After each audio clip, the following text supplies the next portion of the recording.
C'est que le général de Gaulle pourrait en quelque sorte, à un certain moment, arbitrer le conflit? Arbitrer, qu'est-ce que vous comprenez par le mot arbitrer? Nous ne sommes pas des équipes de football. Hein? Mais au-delà des accords de Genève, si je ne me trompe, une idée du général de Gaulle est la neutralisation de tout le sud-est asiatique. Est-ce que c'est une idée qui vous semble intéressante? Comme j'ai déjà dit quelques fois, c'est une idée intéressante.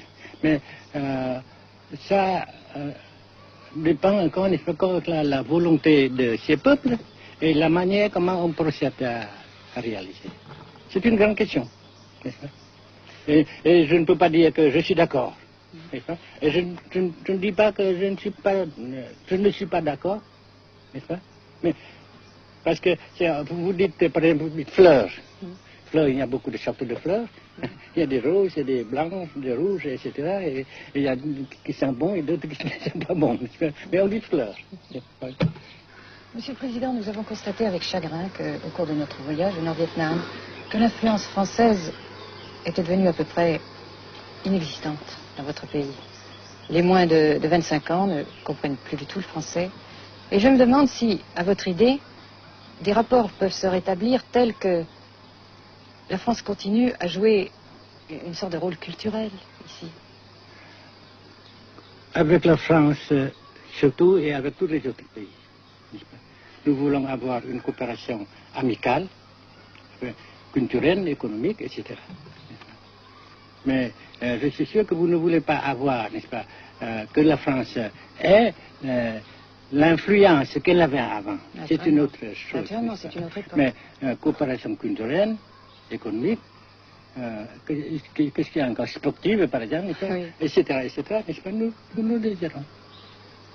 Chez nous, Monsieur le Président, que le Nord-Vietnam se trouve actuellement assez isolé, asphyxié même, et que politiquement, il pourra difficilement éviter de devenir une sorte de satellite de la Chine.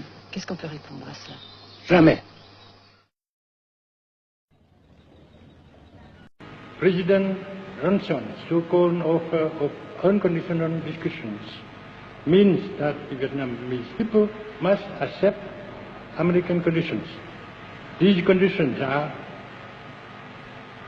American imperialism will cling to South Vietnam, carry on the policy of aggression, and refuse to recognize the South Vietnam National Front for Liberation as the sole real representative of the people of South Vietnam.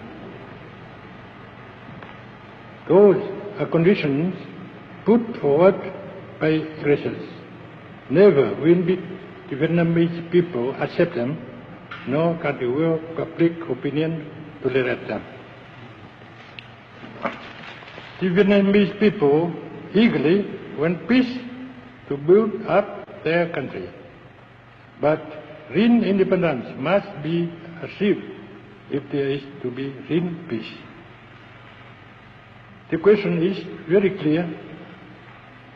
American imperialism is the aggressor. It must stop its air attacks on the North. It must put an end of its aggression in the South. Withdraw its troops from South Vietnam and let the Vietnamese people settle by themselves their own affairs, as provided for in the Geneva Agreements. Then peace will be immediately restored. In short, the United States government must declare and prove by actual deed